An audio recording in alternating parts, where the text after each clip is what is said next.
নমস্কার বন্ধুরা, আমার আরপিএস ডেইলি ব্লগ চ্যানেলে সবাইকে স্বাগত জানাই। আজকেও চলে এসেছি একটা নতুন রেসিপি নিয়ে। আজকের রেসিপিটা হচ্ছে টমেটো দিয়ে পাবদা মাছের ঝাল। মানে অসাধারণ লাগে, এই দিয়েই এক থালা ভাত খাওয়া হয়ে যাবে। তা আমি কিভাবে করেছি সেটাই আপনাদের সাথে শেয়ার করছি। জানি আপনারাও করেন, কিন্তু রান্নার পদ্ধতি এক একজনের এক এক রকম।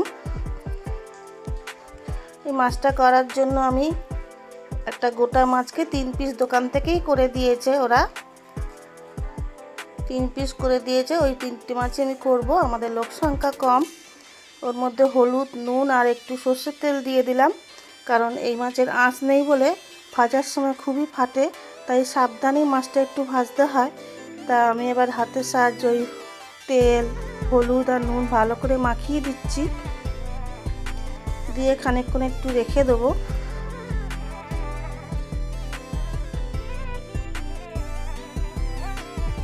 এবার বন্ধুরা আমি কড়ার কাছে চলে এসেছি, বা গ্যাসের কাছে চলে এসেছি। আমি এটা সর্ষের তেল দিয়ে করব, তাই আমি কড়াই সর্ষের তেল দিয়ে দিয়েছি। আর তেলটা আমার গরম হয়ে গেছে, তাই একটু খুন্তি দিয়ে একটু কড়ার গায়ে একটু মাখিয়ে দিলাম, আর মাছটাও দিয়ে দিলাম। মাছটা ভাজার সময় বন্ধুরা একটু সাবধানেই ভাজতে হয়, এটা খুবই মাছটা ফাটে। তাও তেল মাখিয়ে রেখেছিলাম বলে একটু কম ফেটেছিল। তা যাই হোক, আপনারা যখন করবেন একটু সাবধানে করবেন। আমার মাছগুলো সব ভাজা হয়ে গেছে। আমি এবার ওই তেলের মধ্যেই 4-5টা কাঁচা লঙ্কা মাঝখান দিয়ে কেটে দিয়ে দিয়েছি, আর 6-7টা মতো রসুন দিয়ে দিলাম। কুচিয়ে রেখেছিলাম রসুন, সেই রসুনটাও দিয়ে দিলাম।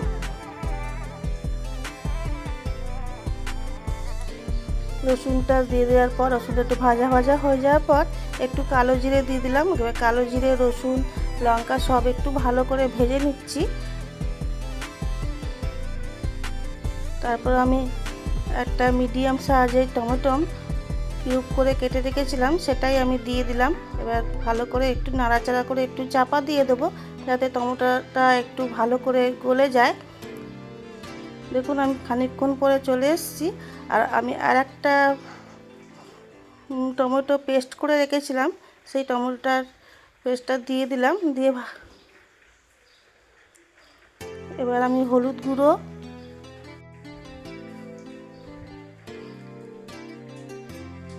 দিয়ে ভালো করে নাড়িয়ে দিচ্ছি। আমি এতে আর কোনো ঝাল লঙ্কা দেবো না, আমি 1/2 চামচের মতো কাশ্মীরি লঙ্কার গুঁড়ো দিলাম, যাতে রঙটা একটু ভালো হয়। কারণ আমি কাঁচা লঙ্কা অনেকটাই দিয়েছি, আর কাশ্মীরি লঙ্কার গুঁড়োতে একদম ঝাল লাগে, ঝাল নেই বললেই চলে না, কিন্তু ঝাল অল্প থাকে, তাই আমি আর ঝাল লঙ্কার গুঁড়ো দিলাম না। এবার আমি এটা ভালো করে কষিয়ে নেব। দেখুন আমার কষানো হয়ে গেছে।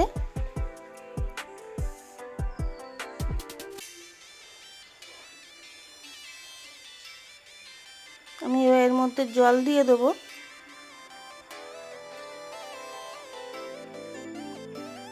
জল দিয়েই ভালো করে নাড়িয়ে দিচ্ছি, যেগুলো কড়ার গায়ে লেগে আছে। দেখুন আমি ভালো করে একটু খুন্তি দিয়ে নাড়িয়ে দিচ্ছি। এবার এটা আমি ফোটার জন্য অপেক্ষা করব, ফুটে গেলে তারপরে মাছগুলো দিয়ে দেব। দেখুন আমার এটা ঝোলটা ফুটে গেছে। আমি এবার নুন দিইনি, এবার পরিমাণ মতো নুন দিয়ে দিলাম।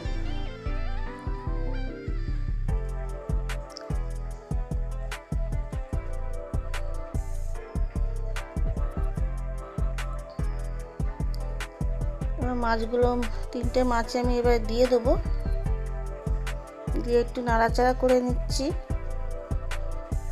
খুন্তির সাহায্যে। এটা খুব একটা ঝোলও হবে না, আবার খুব একটা মাখো মাখো হবে না, বেশ মিডিয়াম হবে।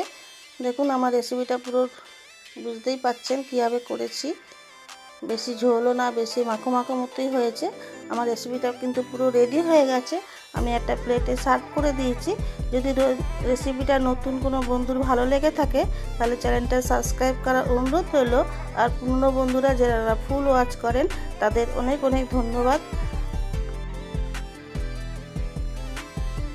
ভালো লাগলে লাইক, কমেন্ট, শেয়ার করে জানাবেন। আজকের মতো আসি, টাটা।